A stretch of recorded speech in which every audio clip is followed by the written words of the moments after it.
बच्चों देखे देखे पहले क्वेश्चन क्या है, एक बार मैं रिपीट कर देता हूं। क्वेश्चन सब लोग ध्यान से सुन लीजिएगा और फिर हम इसका सॉल्यूशन डिस्कस करेंगे। क्वेश्चन ये है कि there are 4 vectors A B C D, जैसा कि डायग्राम में दिखाया गया। There are 4 vectors A B C D, diagram में दिखाया गया।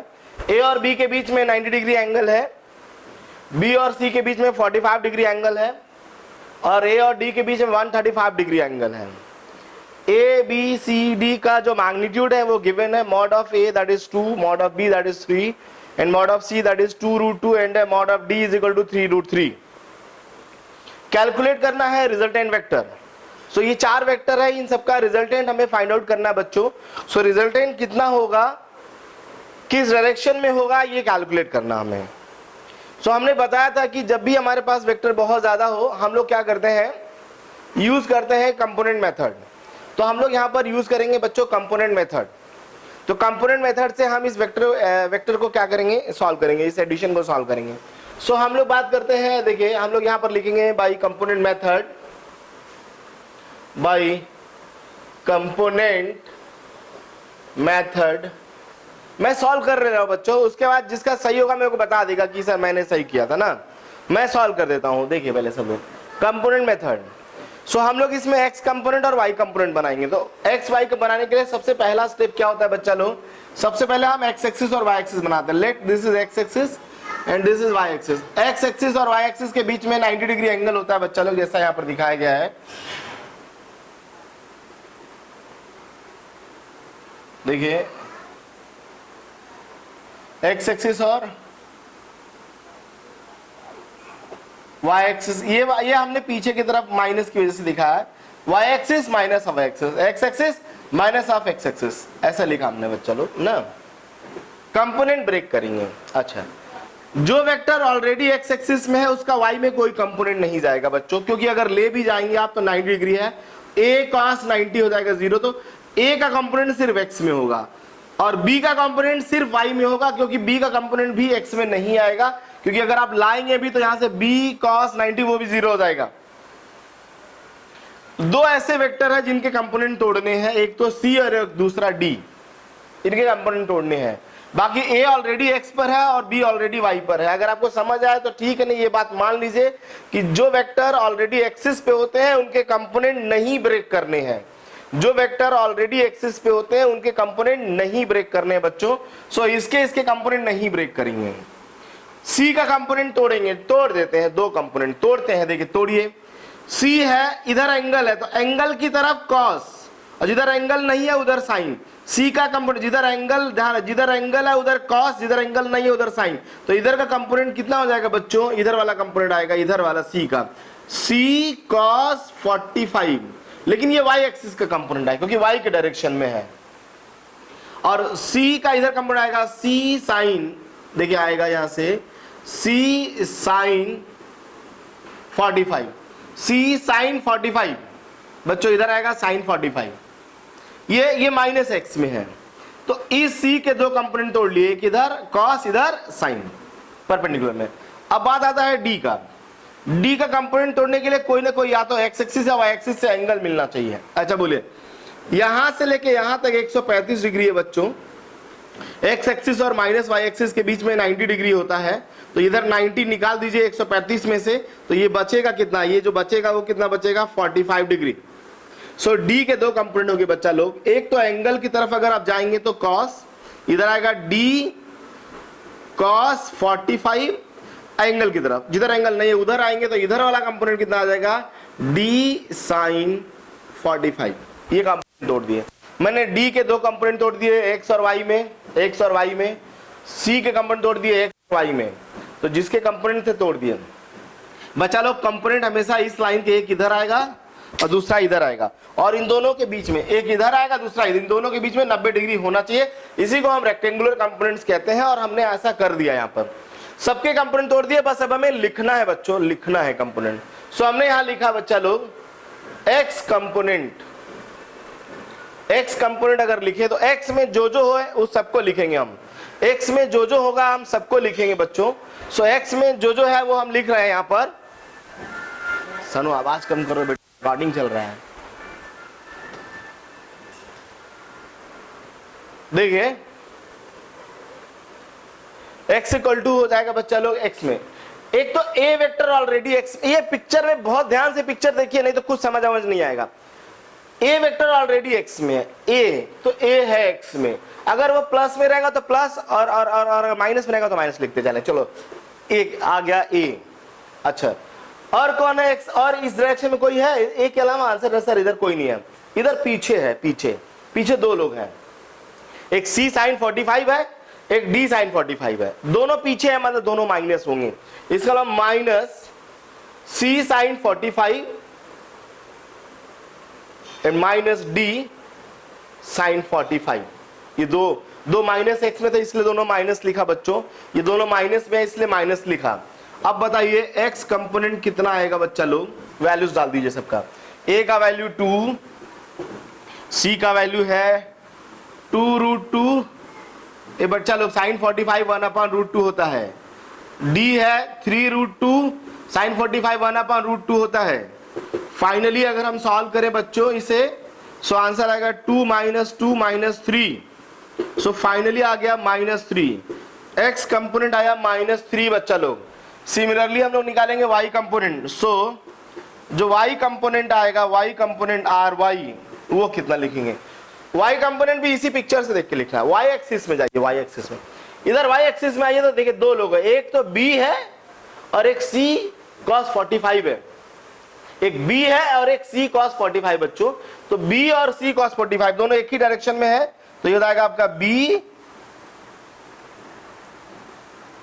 प्लस c cos 45, ये दो, और क्या नीचे भी कोई है देख लीजिए, नीचे है, हाँ नीचे है d cos 45, तो ये माइनस कर देंगे भाई, ये प्लस y एक्सिस में है तो प्लस और ये माइनस में है तो माइनस, एक तो यहाँ माइनस d cos 45 बच्चों, minus d cos 45। Values put करिए, यहाँ पर b का वैल्यू कितना है बच्चा लोग, यहाँ पर 3, c का वैल्यू कितना है 2√2, 1/√2 माइनस d कितना है 3√3, 1/√3 सॉरी 1/√2, ये √2 कट जाएगा बेटा, √2 है ये, √2 कट जाएगा। और फाइनली अगर आप यहां से देखें तो आंसर क्या आएगा बच्चा लोग, इसको सॉल्व करा जाए तो आर वाई का वैल्यू आएगा, देखिए फाइनली 3 - 3 कट जाएगा और बचेगा 2, आंसर आएगा सिर्फ 2। सॉल्व करके देखेंगे आप, आंसर आएगा 2। तो आर वाई 2 आ गया, आर एक्स -3 आ गया। इतना आने के बाद तो बस समझिए कि क्वेश्चन सॉल्व। तो अब मैं इसको और फर्दर आगे बढ़ाऊं बच्चों, सो अगर मैं इसे फर्दर आगे बढ़ाऊं सो क्या मिलेगा, देखिए इस पिक्चर को अभी नहीं हटाया मैंने, सिर्फ ये वैल्यूज हटा दिया। सो अगर हम इसे फर्दर आगे बढ़ाएं, so resultant vector equal to होता है बच्चा लोग आर एक्स का आई कैप और आर वाई का J cap, that means this R vector equal to -3i cap and +2 J cap. बच्चों बहुत इजी था, आसानी से कर लिया और ये हमारा रिजल्टेंट वेक्टर आया। अगर आप इस रिजल्टेंट वेक्टर का मैग्नीट्यूड निकालना चाहते हैं तो so magnitude of this resultant vector is equal to, magnitude क्या होता है बच्चा लोग, √/-3 का स्क्वायर +2 का स्क्वायर। सॉल्व करेंगे बच्चा लोग कितना आएगा, √/13। तो रिजल्टेंट वेक्टर का मैग्नीट्यूड आया है √/13। रिजल्टेंट वेक्टर का जो मैग्नीट्यूड है दैट इज √/13। ये √/13 आया है बच्चों, रिजल्टेंट वेक्टर का मैग्नीट्यूड आया है √/13। अब बस इसका डायरेक्शन निकाला मैंने, रिजल्टेंट वेक्टर भी निकाल लिया, उसका मैग्नीट्यूड निकाल लिया। अब मैं डायरेक्शन भी निकाल देता हूं बच्चों। डायरेक्शन निकालने के लिए ध्यान है, पूरी कहानी इसी पिक्चर से होता है। ये पिक्चर आपको लिए बनाना बहुत जरूरी है, अदरवाइज आप कर नहीं पाएंगे। तो आई थिंक सो आपने ये पिक्चर बना लिया होगा बच्चों, आप लोग साथ में नोट करते रहेंगे तो ये बना लिया होगा। अब मैं क्या कर रहा हूं, अब मैं डायरेक्शन की बात करता हूं, उसके बाद इसे बनाने के बाद ये कैलकुलेशन कर लीजिएगा, हम बात करेंगे डायरेक्शन का। तो मैं इसे हटा रहा हूं बच्चा लोग, यहां से देखिए मैंने इसे हटा दिया। अब बात करेंगे हम लोग डायरेक्शन का, बात करते हैं डायरेक्शन। तो देखिए डायरेक्शन क्या होता है बच्चों, लिखा हमने यहां पर for direction, for direction. So direction के लिए क्या है, हमने बताया था कि सबसे पहले हम लोग कोऑर्डिनेट में इसे बना लेते हैं बच्चों, एक्स एक्सिस वाई एक्सिस। अच्छा बताइए x में -3 है, y में 2 है, x में -3 है, y में 2 है, इसका मतलब सेकेंड क्वाड्रेंट में जाएंगे, x में -3 और y में 2, कहीं ये वाला कोऑर्डिनेट मिल जाएगा बच्चों, ये वाला, इसका नाम है -3,2। सो हमारा रिजल्टेंट वेक्टर यही होगा बच्चों, ये हमारा रिजल्टेंट वेक्टर r है बच्चा लोग, r। x एक्सिस से एंगल अगर ये फाई है, एंगल फाई है, शायद हमने बताया था x एक्सिस से angle tan phi is equal to, हम लोग लिखते हैं बच्चों tan phi is equal to लिखते हैं y component upon x component, that is tan phi equal to minus of 2/3, minus of 2/3। देखिए rx यहाँ पर 3 है और ry क्या है 2 है, तो माइनस है, तो इसलिए -2/3। तो tan फाई इक्वल टू -2/3 ऐसा लिख सकते हैं बच्चों, ऐसा लिखेंगे हम लोग। या अगर एक बात और अगर मैं बताना चाहिए, ये तो आपका परफेक्ट आंसर है डायरेक्शन के लिए। यहां से कोई बच्चा बोले सर मान लो यहाँ माइनस वाले से अल्फा एंगल बना रहा, अगर माइनस वाले से अल्फा एंगल बना रहा, माइनस एक्स एक्सिस से अल्फा एंगल बना रहा है, सो tan अल्फा की वैल्यू लिखेंगे, तब हम प्लस में लिखेंगे दोनों, तब लिखेंगे यहाँ पर हम लोग perpendicular upon base that is 2/3, तब प्लस में लिखेंगे। अगर आपको ये प्लस में लिखना है तो खाली प्लस में लिखना है तो tan ये वाला एंगल निकलेगा, और यहां से एंगल निकालेंगे तो पूरा कोऑर्डिनेट डाल देंगे माइनस और माइनस, और वहां से हमें आंसर मिल जाएगा। कोई डाउट नहीं होना चाहिए बच्चा लोग। कोई बच्चा बोले सर अल्फा निकाल के फिर हम 180 में से अल्फा निकाल देंगे तो आंसर आ जाएगा, बोला हाँ तब आंसर आ जाएगा, उससे हमें कोई दिक्कत नहीं है। तो डायरेक्शन निकालने का तरीका सिखा दिया, मैग्नीट्यूड निकालने का तरीका सिखा दिया। इसका मतलब बच्चा लोग अगर किसी भी क्वेश्चन में 2 से ज्यादा वेक्टर्स हैं तो उन्हें हम सम करने के लिए यूज करते हैं component method of vector addition, जैसा कि हमने लास्ट क्लास में भी डिस्कस किया था। अभी एक एग्जांपल लेके हमने डिस्कस कर लिया। अगला जो हेडिंग है हमारा बच्चा लोग, अगला जो हेडिंग है, वैसे कितने लोग सही किए थे बच्चों? जो लोग सही किए थे लिखिए जरा कमेंट। चलिए माई करेक्ट, बहुत बढ़िया बच्चा लोग ना। अच्छा ये सब जो कन्वर्सेशन है ये भी यूट्यूब में आ जाएगा आपके, ठीक है ना। जैसे आयुष ने भी आंसर दिया, इसका भी नाम आएगा, स्मृति का भी नाम आ जाएगा, ममता का भी नाम आएगा। तो ये एक्चुअल में ये जो रिकॉर्डिंग है ये पर्टिकुलर डायरेक्ट रिकॉर्डिंग में डाल दूंगा ले आके ना यूट्यूब पे, तो आप सबके नाम भी वहां पर दिखाई देंगे ना। अच्छा चलिए यहाँ पे देखिए, ध्यान दीजिए सब। सो हम लोग बात कर रहे हैं, ये आई थिंक सो आप सब ने बहुत बढ़िया, बहुत अच्छा बच्चा लोग, आपने बहुत बढ़िया किया है, करेक्ट किया है। तो अब हम लोग बात करते हैं, अगला बात करते हैं बच्चा लोग, हम लोग डिस्कशन करने वाले हैं यहाँ पे। एक और मेथड होता है वेक्टर एडिशन का, उसका नाम है पॉलीगन मेथड। तो हम लोग बात करते हैं polygon method of vector addition, है ना। देखिए अगला हेडिंग है polygon method of vector addition ना, polygon method of vector addition.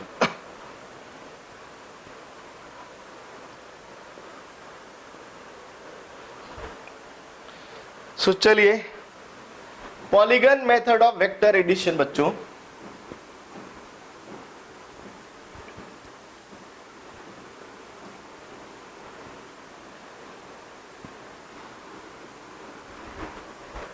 Polygon method of vector addition.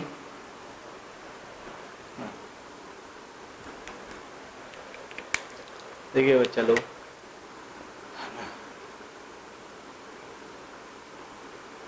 Polygon method of vector addition. अच्छा इस मेथड में बेसिकली हम लोग कैलकुलेशन नहीं करते हैं, सिंपली ग्राफिकली दिखाते हैं कि हम लोग वेक्टर को कैसे ऐड करेंगे। जैसे देखिए मैंने स्टार्ट किया, मैंने कहा कि हमारे पास 3 वेक्टर है, लेट ये वेक्टर ए है और ये कोई वेक्टर बी है और ये कोई वेक्टर सी है। हमारे पास 3 वेक्टर है, हम इनको पॉलीगन मेथड से ऐड करना चाहते हैं ना। तो add this 3 vector using polygon method. तो पॉलीगन मेथड से ऐड करने के लिए सब लोग पहले देखिए स्टेप बाय स्टेप चलेंगे। यहाँ पर भी क्या स्टेप होना चाहिए, मैं फिर बोल रहा हूँ, यहाँ पे हमें कोई कैलकुलेशन नहीं करना, बस ग्राफिकली इन्हें ऐड करना है, पिक्चर बनाना है, फोटो बनाना है। तो फोटो बनाने के लिए हमें करना क्या है, स्टेप बाय स्टेप। पहला स्टेप होगा कि वेक्टर के हेड टेल मिलाते जाइए। हेड टेल 2 वेक्टर मिलाएंगे लेकिन उनका हेड टेल मिला होना चाहिए। जैसे देखिए मैंने हेड टेल मिलाने के लिए मैंने आपको बताया वेक्टर की एक प्रॉपर्टी आप सबको शायद याद होगा, मैंने बोला था किसी भी वेक्टर को पैरेलली कहीं भी शिफ्ट किया जा सकता है। सो मैंने क्या किया, पहले वेक्टर ए बनाया, एक वेक्टर तो आपको बनाना ही पड़ेगा वेक्टर ए। ये जो दूसरा वेक्टर देखिए, दूसरा वेक्टर ऐसे पैरेलली ऐसे ले आके ऐसे बढ़ा देंगे, यहाँ पर ऐसे ले आके ऐसे बढ़ा देंगे, या तो ऐसे लेके आइए यहाँ फिर ऐसे खींच दीजिए। सो ये आ जाएगा वेक्टर बी। ये बच्चा लोग आया वेक्टर बी, ये वेक्टर है, ये वेक्टर बी। अब सी वाले को भी लाना है। अब सी वाले को ए, ध्यान रहे हेड टेल ही मिलाना है, या तो सी का हेड ए के ऊपर रख लीजिए या सी का टेल बी के हेड पर ले आकर रख दीजिए। तो हम सी का टेल बी के हेड पर रखना मेरे लिए इजी था, मैंने ऐसे खींचा और यहां लाके रख दिया। जब आप इसको ऐसे खींच के यहां लाके रखेंगे, देखिए यहां रख दिया लाके, ये हमारा वेक्टर सी हो गया। सो ये हमारा वेक्टर हो गया C, vector A, vector B, vector C. अगर आपने सारे वेक्टर के बच्चों क्या मिला दिए, हेड और टेल, ये ध्यान दीजिएगा हेड टेल मिलना होना है यहां पर। अगर आपने वेक्टर के हेड और टेल मिला दिए, सारे वेक्टर के हेड और टेल, तो अब आपको ज्यादा कुछ नहीं करना है। पहला वेक्टर का टेल लास्ट वेक्टर का हेड को मिला दीजिए, पहला वेक्टर का टेल लास्ट वेक्टर के हेड को मिला दीजिए, इसी को बोलेंगे रिजल्टेंट वेक्टर। रिजल्टेंट का मतलब है इन तीनों का सम, मतलब vector A plus vector B plus vector C. इसी मेथड को हम पॉलीगन मेथड कहते हैं। मैंने कहा जितने वेक्टर हैं सबका head tail head tail head tail मिलाइए, फिर पहला और लास्ट का, पहला का टेल लास्ट का हेड मिला दीजिए, वो हमारा हो जाएगा रिजल्टेंट। हमारा क्या हो जाएगा बच्चों, रिजल्टेंट वेक्टर हो जाएगा। आई थिंक सो समझ में आ रहा होगा सब बच्चा को इसे। अगर आप ये सब समझ रहे हैं तो आप साथ में नोट करते भी चलिए। मैंने एक और एग्जांपल यहां डिस्कस कर रहा हूं मैं बच्चों लोग, है ना। एक और मैंने कहा कि ये हमारा वेक्टर ए, ये है वेक्टर बी, ये है वेक्टर सी, ये है वेक्टर डी, ऐसे बना 1 2 3 4 वेक्टर बनाया।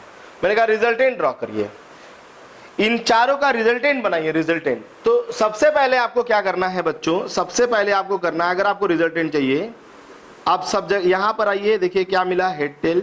यहां पर आइए, देखिए क्या मिला है, हेड टेल। यहां पर आइए, देखिए क्या लगा है, हेड टेल।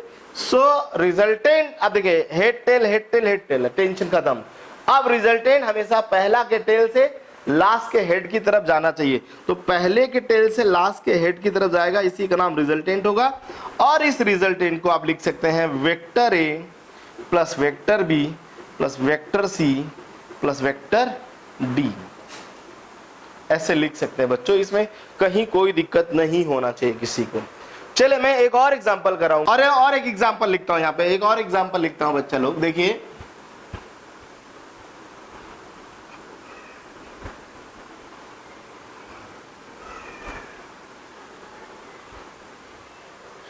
एक और एग्जांपल है बच्चों, यहां पर मैंने लिखा यहां पर कि हमारे पास वेक्टर है, देखिए ए vector, B vector, C vector, D vector और E vector.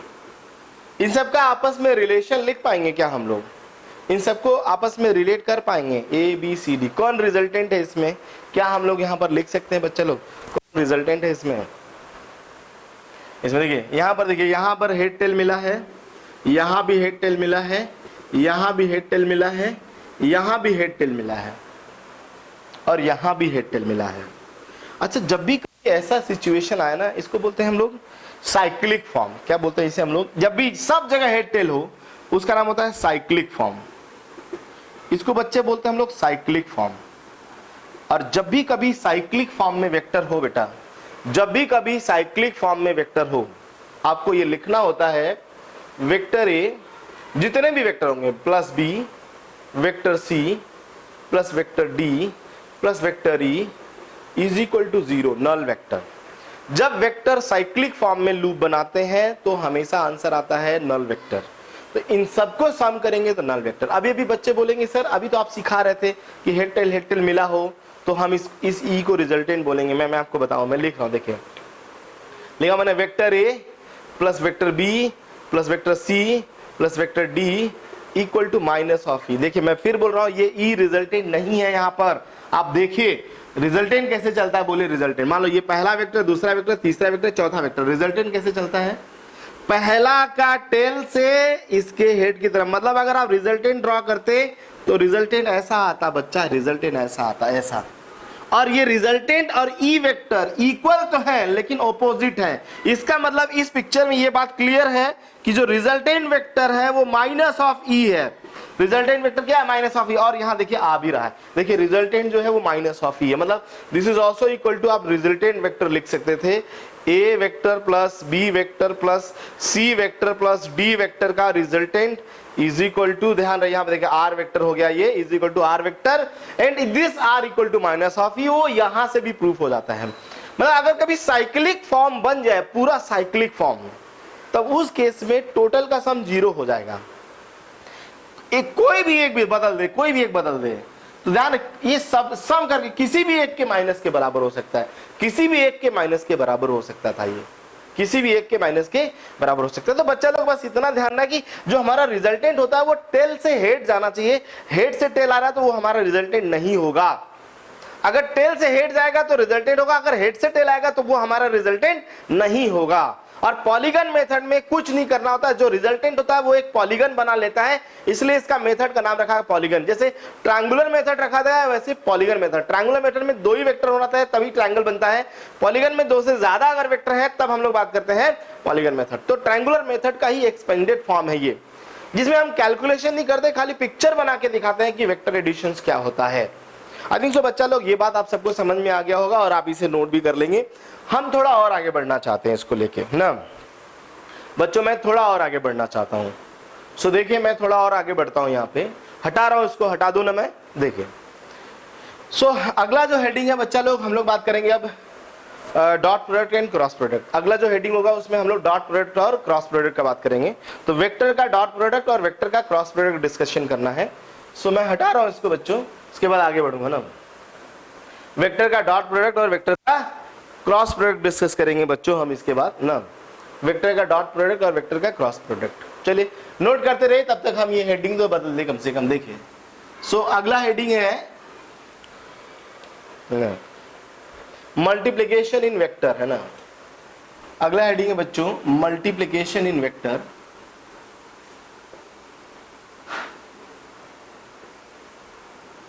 Multiplication in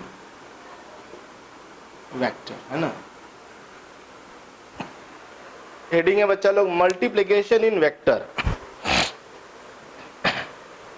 multiplication in vector.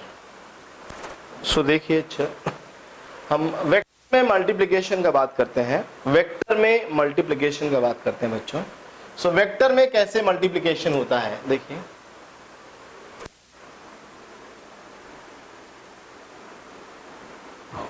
Vector में multiplication.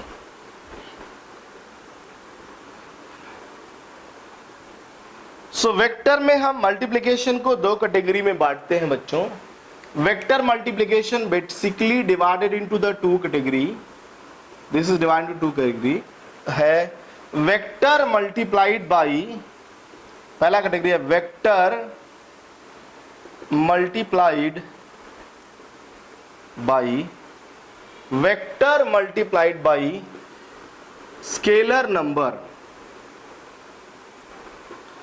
Multiplied by scalar number. ये है आपका vector multiplied by vector, vector multiplied by vector.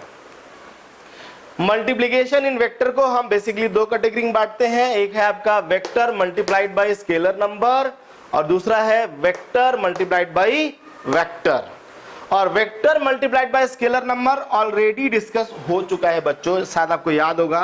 मैंने कहा था किसी वेक्टर को आप एक प्लस नंबर से मल्टीप्लाई करिए या किसी वेक्टर को आप माइनस नंबर से मल्टीप्लाई करिए। ये हमने कहानी सिखाया आप सबको।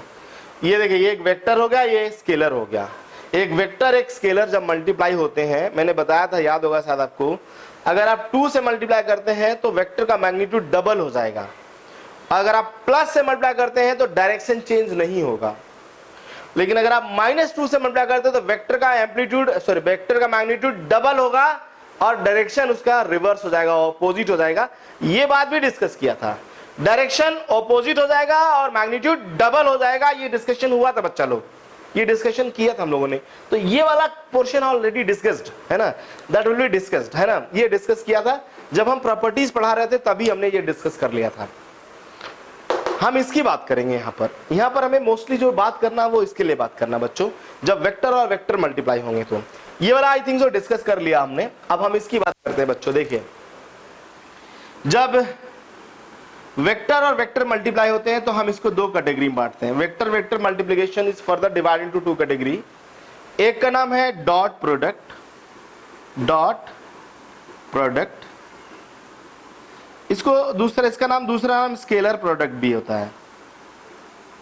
क्यों कहते हैं ये मैं बताऊंगा। स्केलर प्रोडक्ट मतलब ये नहीं कि स्केलर नंबर से मल्टीप्लाई करना है। वेक्टर वेक्टर के प्रोडक्ट को ही स्केलर प्रोडक्ट का नाम देते हैं। क्यों कहते हैं मैं वेट करिए बताऊंगा। डॉट प्रोडक्ट का मतलब क्या होता है सुनिए। डॉट प्रोडक्ट का मतलब होता है एक वेक्टर और दूसरे वेक्टर के बीच में डॉट लगाते हैं, इसका मतलब होता है डॉट। जब दो वेक्टर के बीच में डॉट लगाते हैं उसे मतलब डॉट प्रोडक्ट कहते हैं। और एक और है वेक्टर वेक्टर प्रोडक्ट में, एक होता है क्रॉस प्रोडक्ट, एक होता है क्रॉस प्रोडक्ट। क्रॉस प्रोडक्ट बच्चा लोग, इस क्रॉस प्रोडक्ट को हम लोग वेक्टर प्रोडक्ट भी कहते हैं, इसे हम लोग वेक्टर प्रोडक्ट भी कहते हैं।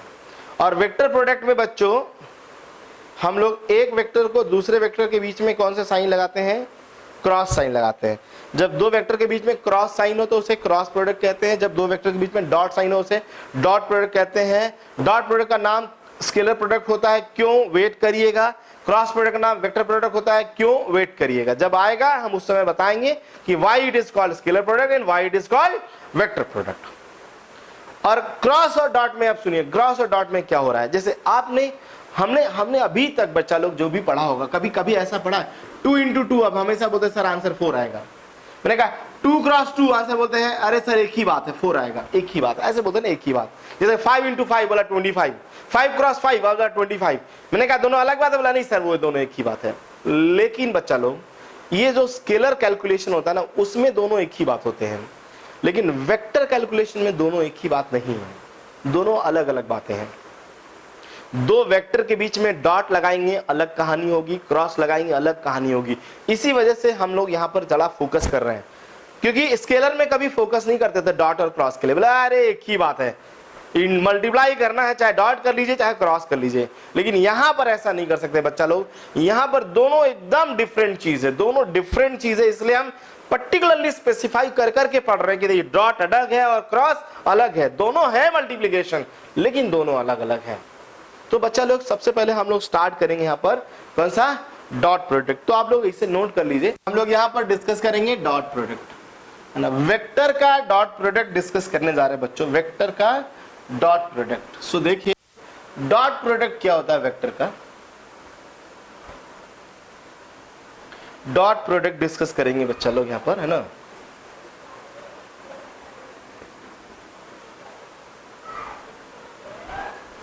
सो डॉट प्रोडक्ट का बात करने जा रहे हैं बच्चों। देखिए डॉट प्रोडक्ट, हम लोग डॉट प्रोडक्ट डिस्कस करेंगे। मैंने कहा इसी डॉट प्रोडक्ट को हम स्केलर प्रोडक्ट भी कहते हैं। सो पहले हम डॉट प्रोडक्ट को स्पेशली डिस्कस कर तो ले, है क्या ये। देखिए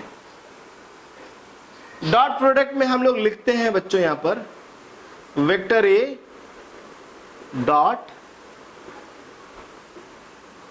वेक्टर, डॉट बीच में लगा है, डॉट वेक्टर बी। सिंबल में बात करें तो vector A dot vector B, ऐसा लिखेंगे ना। So vector A dot vector B ऐसा लिखा बच्चों। सो सब लोग यहाँ पे ध्यान दीजिएगा जो मैं डिस्कस करने जा रहा हूं। सबसे पहले तो बात करते हैं हम लोग बाय डेफिनेशन। बाय ये डेफिनेशन होता है इसका डॉट प्रोडक्ट का, vector A dot vector B is equal to, definition कहता है vector A dot vector B is equal to mod of A mod of B cos theta. ये definition है बच्चों, vector A dot vector B is equal to mod of A mod of B. कोई नहीं राहुल, कोई नहीं, कोई बात नहीं, कोई बात नहीं बेटा, ठीक है। वीडियो देख लेना बाद में ना, यूट्यूब पे मिल जाएगा, वहीं पे देख लेना, ठीक है। चलिए यहाँ पे ध्यान दीजिए अब। So mod of A mod of B cos theta, ये डेफिनेशन है, ये डेफिनेशन है बच्चा, ये डेफिनेशन है। Mod of A mod of B cos theta, ये डेफिनेशन है ए डॉट बी का। जहां पर थीटा क्या होता है, ये जो कॉस थीटा लिखा, थीटा क्या है, जहां पर जो थीटा होता है, theta that is angle between vector A and vector B. जहां पर ये थीटा जो होता है बच्चा लोग, वो होता है angle between vector A and vector B. So A और बी के बीच का एंगल है यहां पर थीटा, ए और बी के बीच का एंगल है यहां पर थीटा। सो ये रहा बच्चों, A dot B equals to mod of A mod of B cos theta. Theta जो है angle between vector A and vector B है। ये डेफिनेशन, ये प्रॉपर इसका डेफिनेशन है। जब भी आपसे बोले ए डॉट बी क्या होता है, बोलना है mod of A mod of B cos theta. बोला ए डॉट बी क्या होता है, बोला mod of A mod of B cos theta. बोला थीटा क्या है, theta is the angle between vector A and vector B. ये कहानी है बच्चों, ये कहानी है। आई थिंक तो समझ में आ रहा होगा बच्चा लोग आप सबको। चलिए, अगर आप सबको याद है, समझ में आ जाता है तो कोई बात नहीं। देखिए ध्यान दीजिएगा, हम लोग और आगे बढ़ते हैं। मैं इसी को लेके थोड़ा और आगे बढ़ाता हूं बच्चों। मैं बताऊं कि बेसिकली जो ये डॉट प्रोडक्ट होता है, उससे हम लोग मैक्सिमम केसेस में एंगल बिटवीन द वेक्टर्स निकालते हैं। इसका जो यूज होता है ना, सबसे ज्यादा यूज हम लोग करते हैं दो वेक्टर्स के बीच का एंगल निकालने के लिए। तो इस डेफिनेशन तो हमने कर लिया, इसके ऊपर मैं कुछ पॉइंट डिस्कस कर रहा हूँ। बेसिकली ध्यान रहे बच्चों, मेरे कैमरे की बैटरी जाने वाली है, अगर चली जाती है तो मैं इसी वीडियो के आगे, मेरे पास एक और वीडियो है क्रॉस प्रोडक्ट डॉट प्रोडक्ट का, वो जोड़ दूंगा, आपको देखेंगे। हालांकि समझ में आएगा, मैं नहीं पढ़ाया तो ऑब्वियस सी बात है समझ में आएगा। अगर चला जाता है तो यूट्यूब पे आपको जो वीडियो मिलेगा वो ये वाला प्रॉपर नहीं मिलेगा जो अभी हम लोग डिस्कस कर रहे हैं। हो सकता है वो दूसरा वीडियो इसके साथ कनेक्ट कर दूंगा मैं। तो चलिए अभी यहाँ पे ध्यान दीजिए, आगे बढ़ते हैं। सो बच्चा लोग, हम लोग यहाँ तक डिस्कस हो गया। अब हम लोग इसके बारे में कुछ पॉइंट्स, ये तो डेफिनेशन हो गया। अब इसके बारे में हम लोग कुछ बेसिक पॉइंट डिस्कस करने वाले क्रॉस प्रोडक्ट के बारे में। डेफिनेशन समझ में आ गया हमें कि ए डॉट बी करेंगे तो mod of A mod of B cos theta लिखेंगे, जहां पर theta angle between the vectors होता है। अब हम बात करते हैं some important points about this dot product. अच्छा पहले हाँ एक बात और बताना भूल गया बच्चा लोग कि मैं इसे स्केलर प्रोडक्ट क्यों कहता हूँ। सुनिए, यहाँ ध्यान से सुनिए क्या है ये। देखिए, mod of A mod of B is equal to mod of a mod of b equals to a dot b equals to mod of a mod of b cos theta। a dot b equals to mod of a mod of b cos theta, ऐसा लिखा हमने। अच्छा, ये mod of a का मतलब होता है, ये हो गया, देखिए ये स्केलर हो गया, ये भी स्केलर हो गया, ये भी स्केलर। देखिए ये वेक्टर होता है बेटा, ये वेक्टर है और ये स्केलर होता है। ये वेक्टर है, ये स्केलर होता है। ये भी स्केलर, ये भी स्केलर, ये भी स्केलर। जब दो वेक्टर का डॉट प्रोडक्ट लेते हैं तो ये स्केलर, ये स्केलर, ये स्केलर, सब स्केलर आता है। मतलब डॉट प्रोडक्ट लेने से जो रिजल्ट आता है वो एक स्केलर होता है बच्चा लोग। अगर ये रिजल्ट एक स्केलर है, ये पूरा रिजल्ट एक स्केलर है, तो इस वजह से इस प्रोडक्ट का नाम रखा गया स्केलर प्रोडक्ट। मैं फिर